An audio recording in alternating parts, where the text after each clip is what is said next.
La peste, por Albert Camus, capítulo 1, parte 13. La fórmula fue aprobada con fervor. ¿Es esta su opinión, querido colega? La fórmula me es indiferente, dijo Ryu. Digamos solamente que no debemos obrar como si la mitad de la población no estuviera amenazada de muerte, porque entonces lo estará. En medio de la irritación general, Ryu se fue. Al poco rato, en el barrio que olía a frituras y a orinas, una mujer le imploraba la muerte, con las ingles ensangrentadas, que fuera por ella.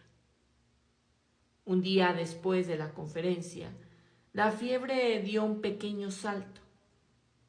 Apareció en los periódicos, pero bajo una forma benigna, ya que solo hacían algunas alusiones.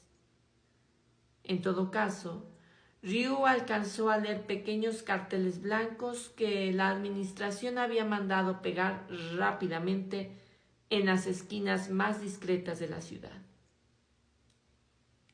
Era difícil tomar este anuncio como prueba de que las autoridades enfrentaban la situación.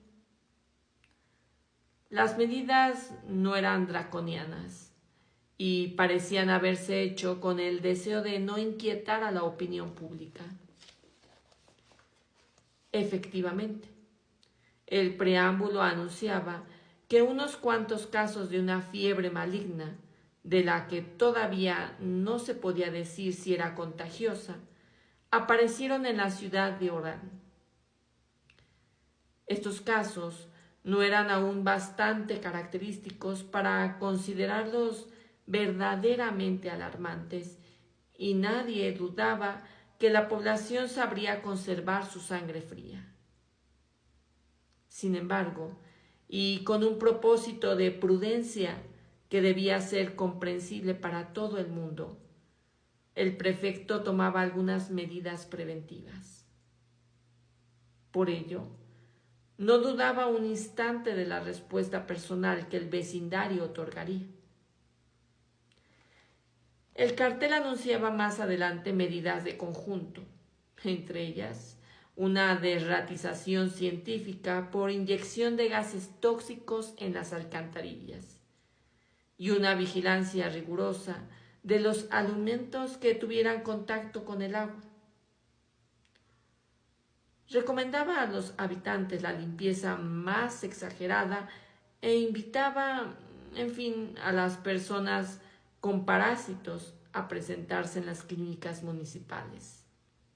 Además, las familias estaban obligadas a declarar los casos diagnosticados por el médico y a aprobar que sus enfermos fueran aislados en las salas especiales del hospital.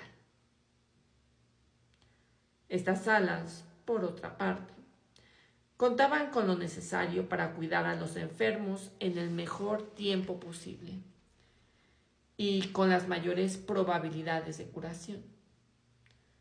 Algunos artículos suplementarios explicaban la desinfección obligatoria del cuarto del enfermo y del vehículo que lo transportó.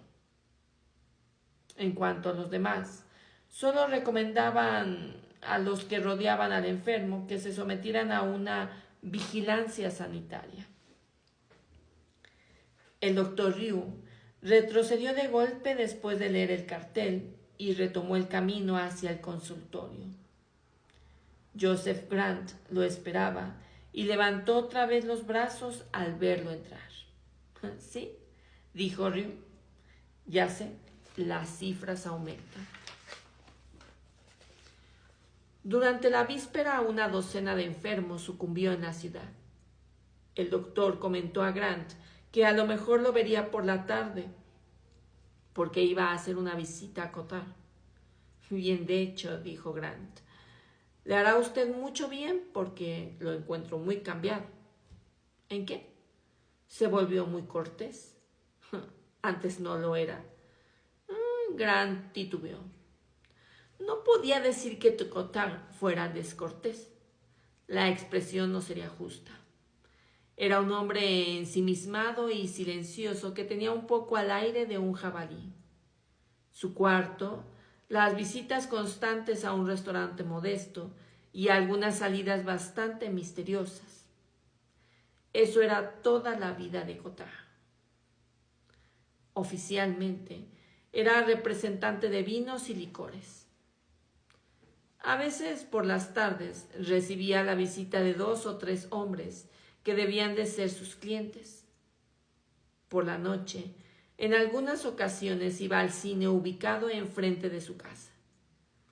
El empleado ya había notado incluso que Cottard prefería las películas de gángsters y que casi siempre el representante vivía solo y desconfiado.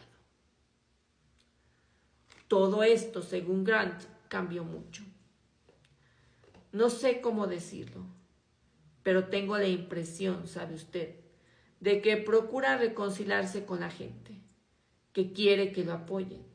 Con frecuencia me habla, me invita a salir con él y yo a veces no me niego. Por otra parte, me interesa y sobre todo le salvé la vida.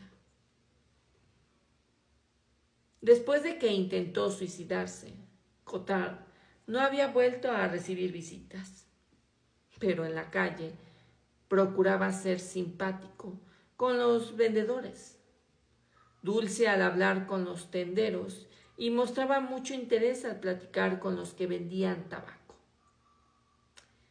«Y esa vendedora de tabaco», exclamó Grant, «es una víbora». Se lo comenté a Cottard y me respondió que estaba equivocado, que tiene buenas cualidades, pero que tengo que saber encontrarlas. En fin, algunas veces Cottard llevaba a Grant a restaurantes y cafeterías lujosas de la ciudad que él frecuentaba. «Se pasa un buen rato», explicó, «y además es buena compañía». Grant notaba el trato especial de los que lo atendían y comprendía la razón, pues se debía a las excesivas propinas que dejaba Cottard. Además, parecía muy sensible a las amabilidades con que le pagaban. Un día en que el encargado lo acompañó a la puerta y lo ayudó a ponerse el abrigo, Cottard dijo a Grant: «Es un buen muchacho, podría ser testigo». «¿Testigo de qué?», Cottard titubeó. «Bueno, de que soy una buena persona».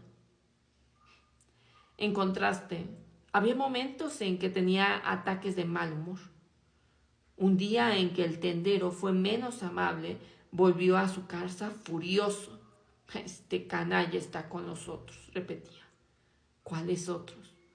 «Todos los otros». Incluso Grant asistió a una escena curiosa con la vendedora de tabaco. Durante la conversación, la vendedora habló de un proceso reciente que hacía mucho ruido en Argel. Se trataba de un joven empleado que había matado a un árabe en una playa. «Si metiera en la cárcel a toda esa chusma», dijo la vendedora, «la gente decente estaría tranquila». Pero tuvo que interrumpirse ante la súbita agitación de Cottard, quien salió a la calle sin decir una palabra. Grant y la vendedora vieron que se marchaba cabizbajo. Aún podía Grant señalar a Ryu otros cambios en el carácter de Cottard. Este último siempre fue de opiniones muy liberales. Su frase favorita: «Los grandes se comen siempre a los pequeños», lo probaba. Pero desde hacía cierto tiempo no compraba más que el periódico moderado de Grant, y era inevitable sospechar que incluso se ponía a leerlo ostentosamente en sitios públicos. Igualmente, días después de levantarse, al ver que Grant iba al correo, le rogó que le enviara, como lo hacía todos los meses, 100 francos a una hermana que vivía lejos. Pero cuando Grant salía le dijo: Envíele 200 francos. Será una sorpresa